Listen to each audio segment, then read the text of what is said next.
buttercup, you're a Barbie doll. Show them all what I'm made of. Strut down the hall, won't stop till I get enough. All right, so today we're going to do a deep dive into the career of Sophie Hediger. She was a Swiss snowboarder who recently passed away in an avalanche. And tragic. Yeah, really tragic. And I've got an article here that you sent me. And I'm excited to kind of dig into this and see what we can learn about this amazing athlete. Yeah, it's such a sad story, and especially at such a young age as well. You know, she was really making a name for herself on the snowboarding scene. Yeah, absolutely. And well, let's start, I guess, with the accident itself. The article says that it happened at the Arosa Resort in Switzerland, and it was just before Christmas. Wow. Which makes it even more tough. Yeah. That's sad. Really sad. Yeah. Arosa is a really popular destination for winter sports. But yeah, avalanches are an unfortunate reality in that kind of environment. And often they're triggered by changes in the weather, or even sometimes skiers themselves. Wow. So, you know, it makes them pretty difficult to predict. Yeah, absolutely. And the article quotes Swiss ski CEO Walter Rieser, and he calls her death stunning. Yeah. And a dark shadow over the holidays. Yeah, I think that really speaks to the impact that she had on that Swiss skiing community. Right. You know, she obviously very well loved. Yeah. And her accents can be felt very deeply. Absolutely. So let's talk a little bit about her career. Okay. You know, one thing that really stood out to me was that she won a gold medal at the FISU World University Games in Lake Placid. Yeah. Can you tell me a little bit about, like, what those games are and why that victory was so significant for her? Yeah, so the FISU World University Games are basically a global sporting event for student athletes. Oh, okay. So, you know, they're highly competitive, and winning a gold medal there demonstrates not only athletic skill, but also a real dedication to both academics and sport. Yeah.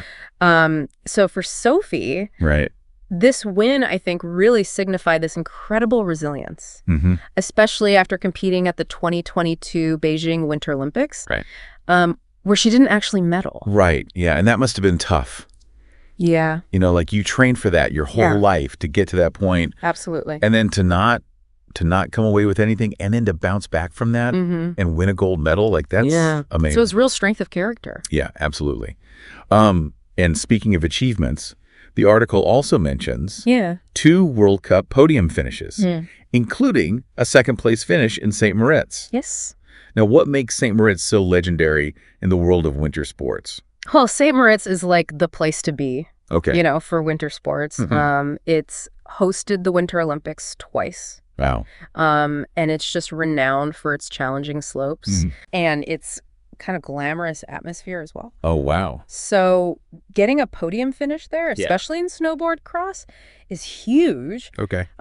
You need incredible skill, speed, strategic thinking as well. Right, because you're not just racing against the clock. Right. You're racing against other people. Yeah, exactly. Yeah. And on a course that's full of jumps, rollers. Yeah.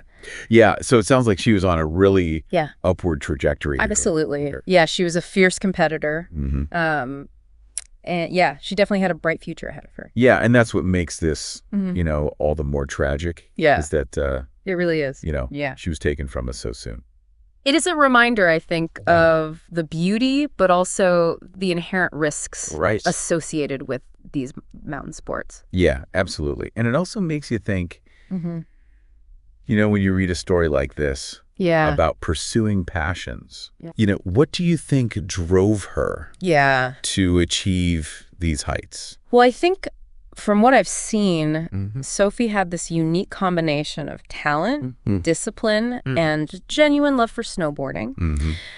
She was known for her work ethic, her positive attitude, always pushing herself to improve. Yeah. And I think that really comes from a deep passion for the sport, a passion that kind of resonated with fans and her fellow athletes as well. Yeah, it's just heartbreaking that her journey was cut short.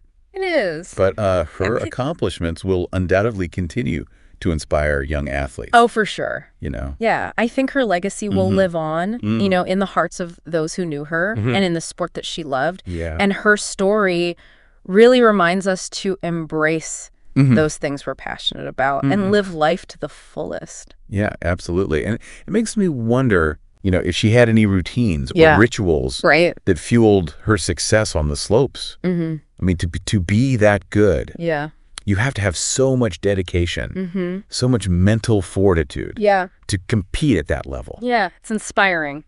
Yeah, for sure. For sure. Well, on that note, I think we'll wrap it up there. Okay. Thanks so much for joining me. Great to be here.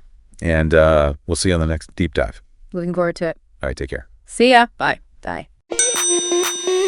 Sound the alarm. I'm coming up. We'll have a ball. I'm sweet like a buttercup. You're a puppy dog. Show them all what I'm made of. Strut down the hall. Won't stop till I get enough.